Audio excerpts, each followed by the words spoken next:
ময়মনসিংহের হালুয়াঘাটে Habib food and brothers নামে অনুমোদন ছাড়া অবৈধ জুস ও আচারের কারখানায় অভিযান চালিয়েছে প্রশাসন। মঙ্গলবার বিকেলে কারখানায় অভিযানে গোপন সংবাদের ভিত্তিতে উপজেলার কৈচাপুর ইউনিয়নের বড়দাসপাড়া এলাকায় অভিযান চালিয়ে ২৫ বস্তা জুস ধ্বংস করা হয় এবং ২০,০০০ টাকা জরিমানা করেন উপজেলা ভূমি অফিসের সহকারী কমিশনার জান্নাত।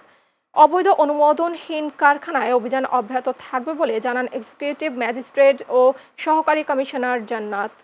আমরা বড়দাসপাড়া একটা জুস ফ্যাক্টরিতে অভিযানে এসেছি। এটা আমরা গোপন সংবাদের ভিত্তিতে আজকে অভিযানে এসেছি এবং এসে দেখি সত্যতা প্রমাণিত হয়েছে ঘটনাস্থলে।